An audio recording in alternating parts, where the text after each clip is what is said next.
Hello दोस्तों, आपका एक बार फिर से स्वागत है आपके अपने YouTube चैनल व्रत त्योहार कहानियां में। दोस्तों, पवन पुत्र हनुमान बाल ब्रह्मचारी थे, ये तो आप सबको पता है, लेकिन मकरध्वज को उनका पुत्र कहा जाता है। तो आओ जाने कि मकरध्वज हनुमान जी का पुत्र कैसे बना। लेकिन वीडियो में आगे बढ़ने से पहले अगर आपने अभी तक हमारे चैनल को सब्सक्राइब नहीं किया तो चैनल को सब्सक्राइब कर बेल आइकॉन जरूर दबा देना और साथ ही कमेंट में पवन पुत्र की जय जरूर लिखे।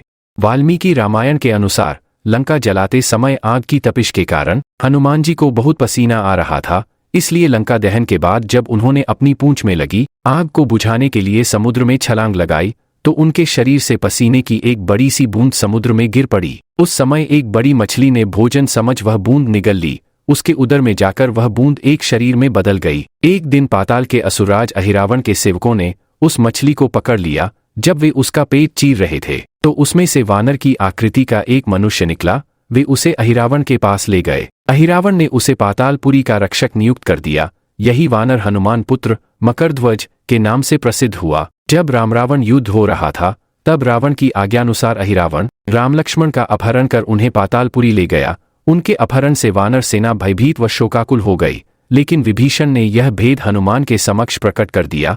तब राम लक्ष्मण की सहायता के लिए हनुमान जी पातालपुरी पहुंचे। जब उन्होंने पाताल के द्वार पर एक वानर को देखा तो वे आश्चर्यचकित हो गए। उन्होंने मकरध्वज से उसका परिचय पूछा। मकरध्वज अपना परिचय देते हुए बोला, मैं हनुमान पुत्र मकरध्वज हूँ और पातालपुरी का द्वारपाल हूँ। मकरध्वज की बात सुनकर हनुमान क्रोधित होकर बोले, यह तुम क्या कह रहे हो दुष्ट, मैं बाल ब्रह्मचारी हूँ, फिर भला तुम मेरे पुत्र कैसे हो सकते हो। हनुमान का परिचय पाते ही मकरध्वज उनके चरणों में गिर गया और उन्हें प्रणाम कर अपनी उत्पत्ति की कथा सुनाई। हनुमान जी ने भी मान लिया कि वह उनका ही पुत्र है, लेकिन यह कहकर कि वे अभी अपने श्री राम और लक्ष्मण को लेने आए हैं।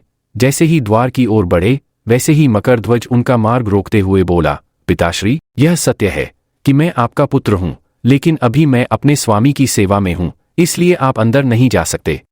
हनुमान ने मकरध्वज को अनेक प्रकार से समझाने का प्रयास किया, किंतु वह द्वार से नहीं हटा। तब दोनों में घोर युद्ध शुरू हो गया। देखते ही देखते हनुमान जी उसे अपनी पूंछ में बांधकर पाताल में प्रवेश कर गए। हनुमान सीधे देवी मंदिर में पहुंचे जहां अहिरावण राम लक्ष्मण की बलि देने वाला था कि तभी हनुमान जी को देखकर चामुंडा देवी पाताल लोक से प्रस्थान कर गईं। तब हनुमान जी देवी रूप धारण करके वहां स्थापित हो गए। कुछ देर के बाद अहिरावण वहां आया और पूजा अर्चना करके जैसे ही उसने राम लक्ष्मण की बलि देने के लिए तलवार उठाई वैसे ही भयंकर गर्जन करते हुए हनुमान जी प्रकट हो गए और उसी तलवार से अहिरावण का वध कर दिया। उन्होंने राम लक्ष्मण को बंधन मुक्त किया।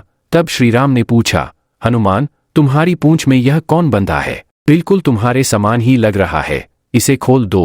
हनुमान ने मकरध्वज का परिचय देकर उसे बंधन मुक्त कर दिया। मकरध्वज ने श्रीराम के समक्ष सिर झुका लिया। तब श्रीराम ने मकरध्वज का राज्याभिषेक कर उसे पाताल का राजा घोषित कर दिया और कहा कि भविष्य में वह अपने पिता के समान दूसरों की सेवा करे। यह सुनकर मकरध्वज ने तीनों को प्रणाम किया। तीनों उसे आशीर्वाद देकर वहां से प्रस्थान कर गए। इस प्रकार मकरध्वज हनुमान पुत्र कहलाए। यदि आप हमारे द्वारा जन्मपत्री दिखाना चाहते हैं या नई बनवाना चाहते हैं, आपके जीवन किसी भी प्रकार की समस्या है तो घबराइए मत। समस्या है तो समाधान भी है, जैसे लड़का हो या लड़की, विवाह नहीं हो रहा, संतान नहीं होना या होकर नष्ट हो जाना, संतान सुख में बाधा है, पढ़ाई में मन नहीं लगता, बार बार परीक्षा में फेल हो जाना, नौकरी नहीं लगना या नौकरी छूट जाना, कारोबार व्यापार में घाटा, गृह क्लेश, पति पत्नी में झगड़ा रहना, किसी भी बीमार में दवा नहीं लगना, किया कराया हो या किसी ने कुछ खिला पिला दिया हो, गुप्त शत्रु से परेशान हो, आपका अपना घर कब बनेगा, गाड़ी वाहन बार बार दुर्घटना हो रहा हो, अपनी इच्छानुसार विवाह नहीं हो रहा हो, तलाक होना या तलाक से बचना, किसी भी समस्या के समाधान के लिए हमें संपर्क कर सकते हैं। हमारे यहाँ रुद्राभिषेक, शिव पूजन, कुंभ विवाह, भात पूजन, जन्म कुंडली के अनुसार पाप ग्रहों द्वारा निर्मित विषाक्त योग बनता है, तो आप नवग्रह शांति, मंगलिक दोष निवारण करने हेतु कुंभ विवाह नामक विधि होती है। ऑनलाइन या प्रत्यक्ष रूप में कोई भी ग्रह की पूजा, विशेष काल सर्पदोष निवारण, राहु पूजा, पितृदोष पूजन, लघुरुद्र, महामृत्युंजय जाप, गायत्री जाप विधि पूर्वक अनुष्ठान करवाने के लिए संपर्क करें। ऑनलाइन पूजा आपके गोत्र और नाम से करवाया जाता। उम्मीद करता हूँ कि आपको वीडियो पसंद आई होगी। अगर वीडियो पसंद आई हो तो वीडियो को ज़्यादा से ज़्यादा शेयर करिएगा, वीडियो को लाइक जरूर से करिएगा और अगर आपने अभी तक हमारे चैनल को सब्सक्राइब नहीं किया तो चैनल को सब्सक्राइब कर बेल आइकॉन जरूर से दबा दीजिएगा।